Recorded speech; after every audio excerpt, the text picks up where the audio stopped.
So let's continue on with our turtle. I don't know why I just paused like Yeah. that. I think I just went into like a little mini coma. We were talking about Ninja Turtle comics a Yeah, so minute this ago. is our second part of our Turtles Palooza. Yep. Turtles. Turtles. Totally, I already forgot what we're calling it. We're not going to edit this at all. No, we're not. We don't give a fuck. Yeah, that's how we roll. That's how we get the views. So anyway, the last volume we talked about. This is volume 3. Wow, we're doing great. Yeah. Is volume 3 of the Ninja Turtles, which was the Image series. They didn't last very long. It wasn't well regarded at the time. I don't think it's still really well regarded. This one is kind of like a complete mystery to me. This is the first time I'm seeing it. This was actually the first comic book pro I ever met. Was the same. Actually, I meant 3 in a row. Was Joe Quesada, Ed McGuinness, and Peter Laird. Peter Laird I met in 2001 at a Boston Comic Con, which was the first Comic Con I ever went to. And this was back when Quesada just took over as editor in chief of Marvel. So it was a really cool con to go to. Peter Laird, Kevin Eastman had since sold his rights to the Ninja Turtles, and Peter Laird was the sole owner of the Ninja Turtles. And so then I thought it was the other way around. Peter Laird, Kevin Eastman still doesn't own Ninja Turtles at all. He's just like a consultant or whatever, as a producer on Ninja Turtles right now. But at this point, it was I saw Peter Laird. He looked very much like George Costanza. Was wearing a flannel with sweatpants, and it was some kind of like hiking boot. So clearly he was really in need of money. Yeah.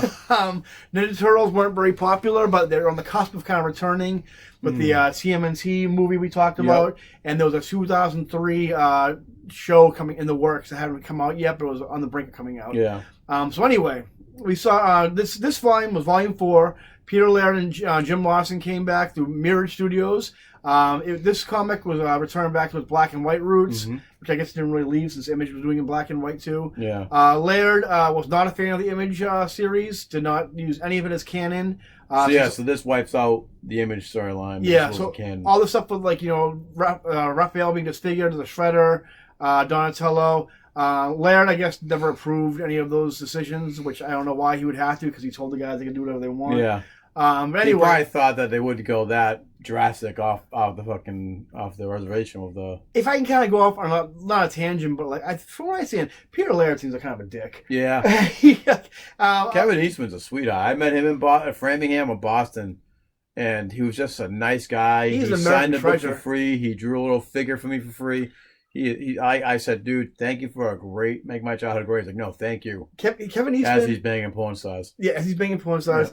Yeah. The Comic Con ended, I think, at 6:00 that day. And he stayed an extra hour and a half just to finish his line of like free sketches. Yeah. And it wasn't just like, okay, here's a quick turtle, here's a quick turtle. You went in line and said, what do you want me to draw? And what a class act that guy was. He asked me what turtle I wanted, and I go, none of them, because it's in black and white. So could you draw me Krang? He drew me Krang. I asked him if Krang was going to be in the Ninja Turtles movie coming out, the Michael Bay one. He said yes, so he completely lied to my face. But I don't care, because yes and no, he lied to you. Yeah, maybe he thought they were. I don't know how. Because it came out in the sequel. Yeah. So, it's going on with the movie. This was years after the comic we're talking about. But Peter Laird was there. I talked to him a little bit about Ninja Turtle comics. So they started doing this comic. It takes place in continuity 15 years after Volume 2, which makes sense because Volume 2 was written and drawn by his buddy Jason Lawson, or Jim Lawson, who was drawing this series also. In this series, the Turtles were in their mid-30s. So I don't know why it was called TMNT, because they were middle-aged. Because no one's gonna think of Mutant Turtles. Yeah, and it's like, well, there's the Mutant Turtles. They're my favorite. Remember them? I remember the Teenage Mutant Ninja Turtles. Maybe the T stood for 30-something. Yeah, 30 Turtles. 30-something Mutant Ninja Turtles. Yeah. So anyway, in this series, the Ushrams had come back. And they came back, and not as like sleeper agents like how they were in previous volumes, but they kind of came back as almost like the Hyper Clan from Grant Morrison's Justice League, where they're kind of like celebrity aliens. So it became commonplace for the aliens to walk around, for mutants to walk around, kind of like in the beginning of season 3 of Rick and Morty, where the Federation takes over. So the Turtles go on these adventures. There's a lot of sci-fi aspects, which clearly I think Laird was a fan of, since he did a lot of stuff in the original series with Triceratons. and the Utroms and time travel stuff. Jim Lawson obviously is a big fan of that kind of thing. Splinter in this series was still in Northampton, never came back to New York, and he kind of acted as the grandfather to April and Casey's daughter Shadow, and it stopped. The series ran for a while. It ran bi-monthly for a while up until 2009, where Nickelodeon purchased the Ninja Turtles as a whole. I think they sold for some cheap amount, which I think they got everything from them. I think it was the game rights, the comic book rights, something like $25 million. Not that much, I think. Whatever. But so Peter Laird, they released the last couple of issues sporadically. I think the issue 14 was or something was issued digitally. It wasn't even a paper comic. And then the last one came on Free Comic Book Day in 2015. I guess they're still contractually obligated or available to do 18 more issues of the comic through Mirrored Studios. But since Kevin Eastman's back on board with the Turtles franchise, I don't think him and Laird have a cohesive working relationship anymore. Mirage even around anymore? Maybe just a name. I don't think they're producing any comics. No. So yeah, I mean, if those comics ever come out, I don't think anybody's really asking for them.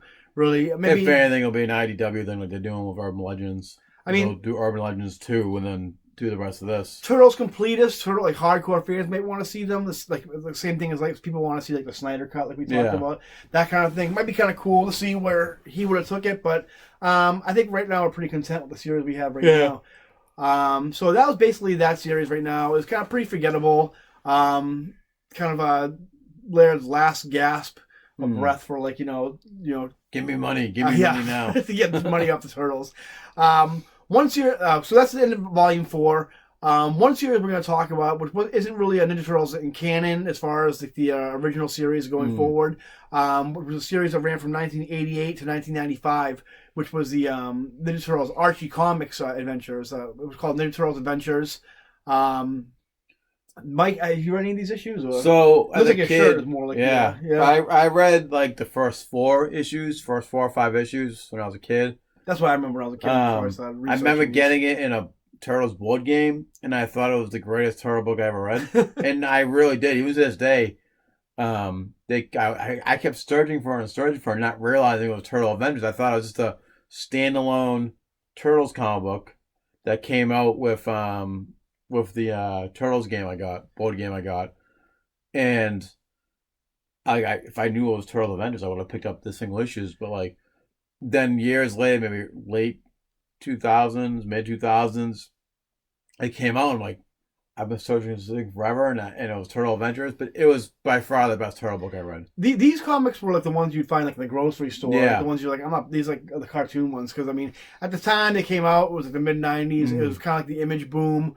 A lot of the so comics were kind of veering into more darker territory. Yeah. So when you saw these as a teenager, it was based off the cartoon. Yeah. Well, the first 5 issues were based off the cartoon. Those are the ones I remember reading. They had the ones with what's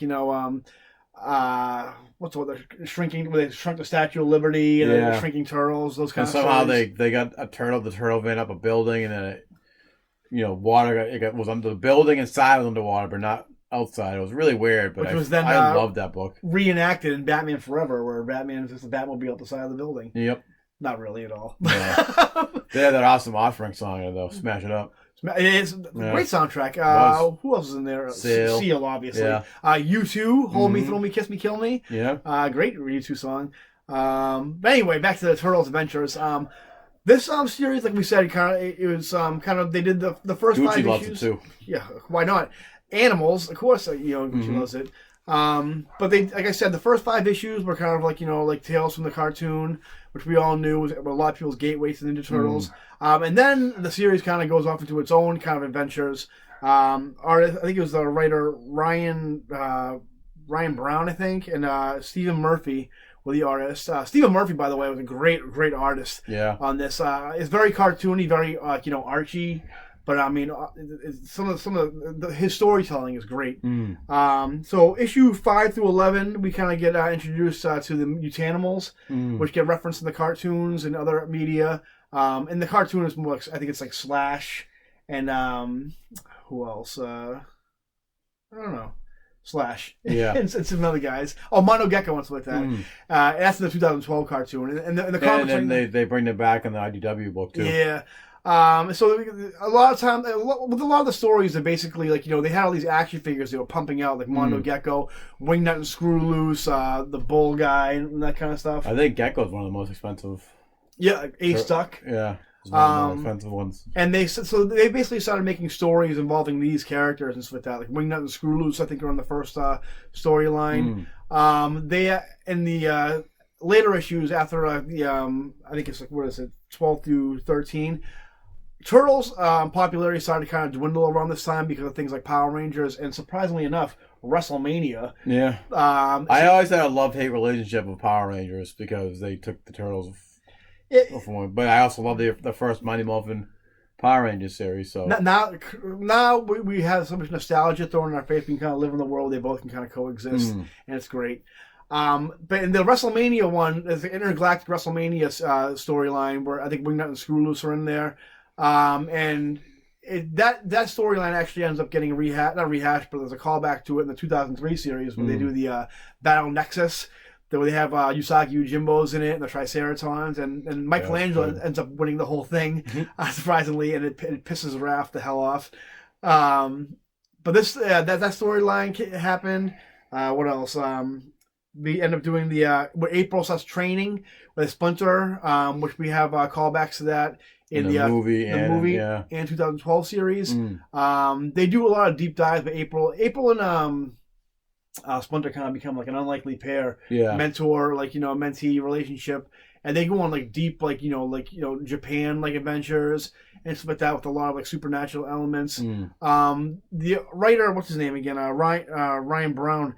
Actually, throughout the series, goes into a lot of environmental politics, when they go into things like Tibet and the Amazons, like that. In the mid '90s, I mean, with the Captain Planet and Ted Turner, all that kind of stuff. A lot of those things were really relevant during the time. And for a series that was very cartoony looking and produced by Archie Comics, was obviously made for little kids. Yeah. They took a lot of really deep dives into religion, spirituality, politics, and really, really great stories. And you wouldn't expect that from the Turtles Archie book. No, not at all. No, because this whole time I thought it was just based off the cartoon. That's what I thought too. I got to tell you, I was really not looking forward when we were going over all the series. I was researching all the Turtle series that came before. This one I was really not looking forward to, especially when I saw how many issues there were. I'm like, oh my god, there's almost 100 issues of this. I'm not gonna be able to read all these. But once I got past the first couple of issues, which were kind of retread of the cartoon, I was really, really digging the series. And I'll tell you right now, probably my second favorite Turtle series out of all of them. I really, really enjoyed it. Once I started reading them, I couldn't put it down. The Mutanimal stuff was great, and seeing adventures with Manta Ray. I'm sorry. Yeah. Which I think he's in one of the video games, Tournament Fighter thing. I think he's in the NES one. Yeah. Maybe. I remember the toy he was called Ray Fillet though. Well, I made me think of something else though. There's so many. I mean, in the 90s when Turtles hit it big, there was Biker Mice from Mars. Yeah. All that. So I mean, what a great time to be alive back then. What a great time to be alive. It really was. They started doing some really darker stories than Future Turtle storylines, which had what happened is Donatello became this entrepreneur, almost like Baxter Stockman's place as far as getting rid of vermin, and he became a billionaire tycoon. They had this the Black Hole trilogy, which had Black Mirror versions of the Turtles, the Megadeth miniseries. A lot of these kind of they kind of Future Past style. Yeah, Days of Future Past style, and Age of Apocalypse type kind of stuff. I'd like to get into, but we're kind of pressed for time a little bit, so I'm not going to really go into it beat for beat. Yeah. But I really recommend, if you have any means to these, your local comic book store or through Comixology or however else you get them, definitely check out the series. It's a series you probably wrote off because of this cartoony style. I know I did. I thought it was just based off the cartoon, and usually all those based off the cartoon are really not that great. Yes, the cartoon itself is great, but usually the comic book is kind of lacking. It looks very Reader's Digest, and obviously, and honestly too, we grew up watching the cartoons. Yeah. So why would we watch read the same thing, only like not watch it, have to read it instead of like do work instead of I never read any of the one for the Spider-Man animated series comic book or the Batman Beyond or the Batman one. I'm like, I just watch it on TV. Exactly, yeah. Less work. So that's it for the Archie series, pretty much. Definitely go check that out. There's one other series we forgot to mention. It only lasted 7 issues. It was by Dreamwave, the failed company by Pat and Alvin Lee. They did the Transformer comics, I think, back in the day, in 2003. But it ran 7 issues. It's unfortunate because Peter David was the writer behind it. He did the first couple issues, I think 3 issues were based on the 2003 series that came out at the time. That cartoon was really good. But then he tried to kind of go off and do his own stories, and I think there was no interest for it, or like probably Alvin Lee probably wasn't paying Peter Laird, so he said, fuck this, I'm not doing any more comics. And so, I mean, check it out if you're, like, again, if you're a completist, you have that nagging feeling, you have to read every Ninja Turtles comic, check it out. But honestly, it's not really worth your time. Like a lot of the Dreamwave stuff. And so that's it for the old comics. Right now we're in a current. Yeah. So now IDW, we mentioned before, now has the rights, comic book rights. Who handles a lot of Nickelodeon's properties, pretty much. IDW is doing a phenomenal job with it. So thirsty. I know. Hey. They want a drink. They did a lot of reprinting of the original series. Color classics. Even they did some of the black and white ones too. Yep. The micro series, I think they call it. Yeah. They actually brought back the micro series in this one as well, of the current Turtles and the current IDW timeline. They did a little bit different with this. Okazaki and his kids were killed. Well, let's kind of set up what the series is. The series is basically Ultimate Ninja Turtles, pretty much. It's more of a, like, obviously we've had, like, going at this point 20 years of Ninja Turtle storylines. So we had Kevin Eastman came back as a plotter, and it was written by it's being written by Tom Waltz. But Kevin Eastman's kind of like has his hand like throwing in ideas and maybe things he always wanted to do in the original series. He did do a lot of the covers, and he did the annuals too. So, and like Mike said, they kind of tweaked the origin a little bit. The original storyline obviously had like the Turtles in the ooze. You know the story. You've heard it a million times. It's just as repetitive as Batman's origin telling it. But in this one, they do have the same kind of origin as far as the Turtles going into the ooze and the rat in the sewer. But it deals with reincarnation. They add layers to it, it's not just science fiction. It's more, like Mike said, I'll let him talk about it. So, Rokusaki Splinter, yes. Yep. I always get him. No, Amano Yoshi. Amano Yoshi, yes, sorry. I always get those two mixed up when I'm talking about Turtles, Shredder, and Amano Yoshi. Yep. And his 4 sons. They kind of keep it in line with the original origin where... they deal with the Foot and being a part of the Foot and all that. Splinter was part of the Foot Clan. Yeah. And Rokusaki, they're both rivals in the Foot Clan, pretty much. And they carry that over. This is Feudal Japan. Basically, Shredder Rokusaki wants to bring the Foot to like conquer other nations and take out a village. And Hamato Yoshi is like, no, this is the disgrace. There's no honor in this. This is not what the Foot used to be. Shredder sees that as a disgrace. He goes to Hamato Yoshi's house, kills his wife. He's about to kill the Foot's about to kill the kids. And Hamato Yoshi comes in and stops, Shredder from doing it. They escape. Shredder finds them in the wilderness, kills the kids, and then he kills... he kills the kids in front of Hamato Yoshi, And then years go by, and they get reincarnated into the 4 baby turtles. Amano Yoshi gets reincarnated into the rat. And obviously his sons get reincarnated into the turtles. You can kind of get the gist of that when you see the origin where all the kids are wearing the colors like the blue, orange, red, and purple. One thing they don't really kind of mention, they don't put into this series. There was in other iterations where. Karai is actually Amano Yoshi's daughter. Yeah. But he's raised as his granddaughters, right? And that's one I think it is. Yeah. But he's in other iterations he's raised as the Shredder's daughter, but it's really Amano Yoshi's daughter. And so they add the reincarnation. for me, I loved that. April named him, just like in the movie, Yep. the newest movie. April names him. April's not a reporter in this. She goes back to her being Baxter Stockman's lab Yep, assistant. she's a college student.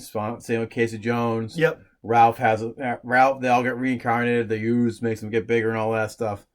In the scuffle, Ralph gets lost in the Yeah, shuffle. he has amnesia. He doesn't know who he is, and then that's how he meets Casey. Well, he gets out. Actually, he doesn't get lost in the shuffle. Cat ends up taking him. Yep. Who ends up becoming this new character, Old Hob. Yep. Who I love Old Hob. Mm-hmm. He's great in that. He becomes the leader of the Mutanimals in the series. The first act ends with the Turtles fighting Shredder because Baxter Stockman creates the Mousers to kidnap Splinter. Which then leads back to right out the back they'd establish Shredder, the Foot Clan, Baxter Stockman and the Mousers, and the Ultrons. Well, they have it so Baxter Stockman's working for General Krang, who we see as some guy with a beret on, and then we end up finding out that he had like the brain in his stomach and stuff like that. And it ended up being like, throughout the series, obviously Raphael at the beginning is like wandering the streets, doesn't know what's going on, and then he becomes reunited with his turtles. And that kind of gives a new layer to Raphael.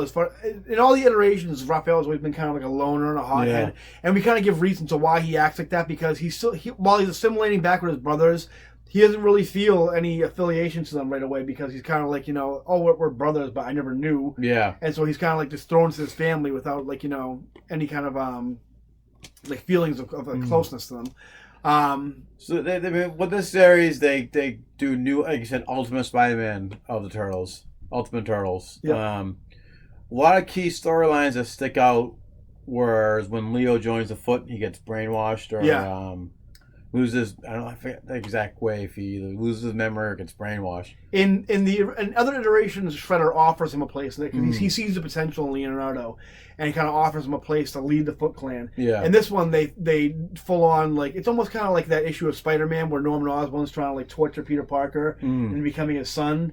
They do the same thing to Leonardo, where they torture him and brainwash him with like magic and this and that to become like the Chewin, I think. Yeah.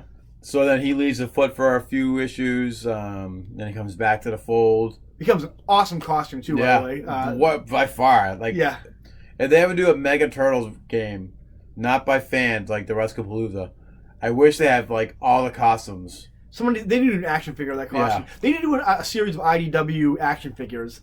And that definitely, he has like the black mask and he wears like that, has the big claw. Oh yeah, it looks great. They kind of did a one-off Deviations Turtles book where they all joined the Turtles. Yeah. And I think Splinter tries to get him back. I forget the whole thing, but basically, what if? Yep. Type story. Another big story arc from this is Rocksteady and Bebop will come back in it. Oh, and they're no joke. No. Either. They're not like how they are in the cartoon at all. And I believe Rocksteady kills Donnie. They beat the shit with like a sledgehammer. They crack his skull, his shell, and then his spirit, his aura gets transformed into Metalhead. Metalhead, yes, thank you. And they do that, kind of pays homage to him being a robot in the Image series that came out a few years ago. There's a lot of shout outs to things that came before. Like everything, it's kind of like we said, Ultimate, where it's everything you like about everything that came before, all mixed into one. Like that where Donnie transfers into Metalhead. That's kind of a callback to the Image series. The Leonardo become Shredder's Chewin, kind of like a callback to the Image series. We have Han. I'm sorry, who's Casey Jones' father. Casey Jones' father. Yep. He's from the 2003 series. Yeah. But he is revealed to be not only leader of the Purple Dragons, but also Casey Jones' father. What else? They do City of War, which is the current one, which is leading up to. So then this one, at that's one of the bigger storylines. Splinter then kills Shredder, cuts his head off. Yep. And then he takes over the Foot and uses it as a force of good, but it's more of a violent force of good. Well, Splinter takes over the Foot. Yeah, so they're still not as violent, but they're violent against the other gangs. So Splinter he's not corrupted, but he's not like how the Turtles. He was kind of like they were almost like vigilantes, kind of go out and doing good where they can, keeping peace within the city. This is like where he kind of only goes into Kingpin type territory, where like he runs certain territories of New York.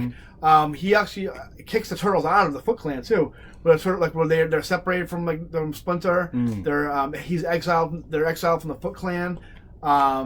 There's other parts where they have other callbacks with Bishop's in it. Bishop, there's a new take on him, which Slash is in it, and then the neutrinos are in it. They have cool takes on like Mondo Gecko's in it. Slash is in it. Yeah, they take the best of every comic book or every form of Turtles media, comic book, video, not so much video games, and incorporate it in this new series. And it's no secret I'm a big Spider-Man fan. But this is literally my favorite book. It's really like great. Turtles, Amazing Spider-Man now, especially with what they're doing, Spencer and whoever the artist is. Gleason's doing the current storyline now, but and then Power Rangers, they're my top 3 books. I would agree. I was saying here. And I issue 100 is coming out within the next few weeks, and if you're a Turtle fan, pick this book up. I cannot recommend it enough as it is. Pick up the volumes. This is the longest running Turtle series of all time. One thing we didn't mention is Sophie Campbell is one of the artists who did the Northampton storyline and a couple other issues. She introduced a fifth Turtle, Jenica, who was Splinter's shoo-in for the Foot Clan, and through a blood transfer, kind of like Leo. Like She-Hulk. Yeah. She becomes a turtle too. I don't know how long it's going to last, if it's permanent or if it's like this is going to be it going forward. So Sophie Campbell, who created this turtle, is going to be the main writer after issue 100. Tom Waltz is going to take a break for a while. And I can't recommend this series enough. Yeah, if you're a Turtles fan, it's so much for you. Like, no matter what era of Turtles you like. Because this has it all. It literally has it all. I mean, my only predictions for issue 100 is either Splinter's going to die, or Shredder's coming back. There's a series where Shredder and Hell. But they're did you read the last issue? Not yet. It seems like Shredder's going to come back, I think. It seems like they're on the line of in that Shredder and Hell where at one point he was an honorable man. So it seems like they're either going to be doing him coming back as a good guy, so to speak, or is going to come back as his same wonderful Uncle Phil Shredder we love. But there's so many good. One of my favorite things about the series too is stuff that things you don't even notice. Where it's really like the thing I can compare it to most as far as comic wise is probably Chris Claremont's like 70s X-Men, 70s 80s X-Men, where there's so many like small plot threads you don't notice as the series goes on. There's one. They have like these side series, one called Turtles Universe. Yep. And the very first issue they have it's where the Turtles go back in time, and where you think they've done a million times, but the Turtles with dinosaurs, they've done action figures of it and everything else. But there's one part where the Turtles are back in time, and the Krangs invade Earth, like during prehistoric times, or the Utroms anyway. I think it's the Krangs, because the Krangs are a different faction of the Utroms, which is a storyline, another great storyline. But they actually, their plan was to take the Turtles and they create a race of superior beings using the Turtles' DNA. But the Turtles obviously end up getting away, but they end up getting a sample of their tainted DNA through the mutagen, and decide, okay, the Turtles are gone, and then it's finding these Triceratops. And that's how the Triceratons ended up becoming like a race, because they end up getting because then they leave Earth, and then now the Krangs experiment on the Triceratops with the Turtles' DNA, and they actually become a slave race for a while to the Krangs until they become factioned off, and that creates a war between Triceratons and Utroms. It's so great. Like just talking about it right now, I just want to do an hour video where I break down every issue. Yeah. But I can't recommend this series enough. Yeah, they bring back the micro series of each individual character. They did that twice, I believe. They bring they bring in new characters. Alpex, I think her name is. She's like a fox, and really really cool design. They have like a love relationship type of style of. There's a little bit of back and forth, but then again, Mona Lisa's getting introduced pretty soon, and we all know that Mona Lisa and Raphael are the Romeo and Juliet of the. There should be like a series called Raphael and Mona Lisa, The Notebook. So yeah, do you have anything else to add on this series, Mike? Or? No, just a lot of new stuff they add to it, a lot of the old stuff they brought back in, like killing off Donnie but making him be like metalhead. I thought was great. Probably the best story I think that they had of it was Leo joining. Yeah. The Foot. I just this book's gonna keep on going. I don't see it ending anytime soon. I hope it never ends. Me neither. And like I said, I hope there's like more. Like I hope they take more in media. Borrows more from this series as far as action figures, video games. They did a video game based on the IDW series. I think it's really underrated. It kind of fell off the radar for a lot of video game fans. Well, I think that's also because it was only a DLC or not DLC downloadable for PlayStation 3 and Xbox. Yeah. And all that. As far as what series of all the series you've read, which one is your favorite? I gotta say this one's my favorite now. Yeah, by far, and I'll say probably maybe the original one, and then after all the stuff you wrote about the Arch one, I think that's gotta be up there. This one's probably my favorite one. Second is the Archie one. Yeah, which was a big surprise for me because I had no expectations for it at all. After that, the original series I like a lot, mostly for the art. Yeah, I think the art is really good, and like you can really just reading it really takes me back to the 90s and like early 90s. And biggest letdown is Image, though. I was so pumped to read that, and then when I found out they were doing the Urban Legends, which is the reprint of it, I'm like, I couldn't wait. And then like as I get into like the fifth or sixth issue, I'm like, all right. Image I kind of like because it's just fucking crazy. Yeah. I as far as the biggest thing for me is Jaguar killed it for me. I think that's what. Yeah. If it wasn't for the artwork, you think you like it more? Yeah. If it was drawn by like I think it just got, I think it just got sloppy. Yeah. And rushed too probably didn't help the artist, but it just got really lazy and like almost like John Bryan or John Romita when they're mailing when they're phoning it in. Yeah. So yeah, I mean, as far as I going back and reading all the series, I was surprised. One thing I was really surprised, but I didn't cover it all. But I think it was a 3-issue miniseries. There was one really cool story about Michelangelo's in a coma or something like that. One of the turtles in a coma, and they go on this big crazy adventure. And it was written by Dan Slott. Oh wow! Back, I think it was it may have been an Image series or some small publisher. I can't think of what it was, but it was a really really cool story. They did a little bio with Dan Slott before. This was back during his like Ren and Stimpy days, I think, like that. But yeah, I was really surprised. I actually put a picture on my Instagram page, and Dan Slott liked it and commented on it. So that was a nice surprise. There's a lot of like hidden gems I didn't really know about as far as turtles go. Loads of miniseries too, especially of IDW. Loads of miniseries. They teamed up the Ghostbusters, X-Files. They teamed up with. Before we go, if you could pitch an Ninja Turtle series by any creative team, who would it be? Put me on the spot. For me, as much as I love. Wizard one time did a picture. They did like series they want to see, and they had Ninja Turtles by Joe Madureira, and there's this amazing pic which I'll put up right about here when I put it during the editing. It's probably my favorite Ninja Turtles image ever. But I know Joe Mad could never do a monthly book or even a bi-monthly book. He'd do 3 issues. That's it. Yeah, he could do 1 issue a year, maybe. But if I could picture an ongoing Ninja Turtle series, a companion piece to the IDW series, it would probably be Chuck Dixon and Scott McDaniel, who did Nightwing. I'd probably do maybe Perez and Marv Wolfman, or Claremont. Perez, yeah, I would actually Perez. Perez, yeah. I mean, just because they did a phenomenal job on Teen X-Men Titans and Teen Titans back then, yeah, and Avengers also. Yeah, you know what? I never even thought about George Perez drawing Turtles. I wonder how it'd be. He's more known for like superhero and like sci-fi stuff, but that'd be kind of crazy. He's trying nice lean turtles. Yeah. So yeah, me. I mean, Chuck Dixon, Scott McDaniel, you, Wolfman, Perez. Yeah. Claremont, I don't know. Claremont, he wrote a good Wolverine series with Frank Miller, so I don't know. Yeah. I think that's it for the comic books. That's Turtles and Comics. Yeah. Tell me what do you guys think? Is there a series or a mini series or an adaptation that we didn't cover that you say, hey, you forgot about this? Fucking assholes. Yeah, let us know. And what do you guys think? What's your favorite series? Let us know in the comments. Like and subscribe. Ring that bell. Hit the bell. Just like throw the bell. Yeah, just like they hit that bell in the scene. Oh, those symbols in the movie. Yeah. Never mind. Work out those fingers, Yeah. Type it in. Type in the comments. We'll see you guys next time. See you later. Cowabunga, guys. Cowabunga.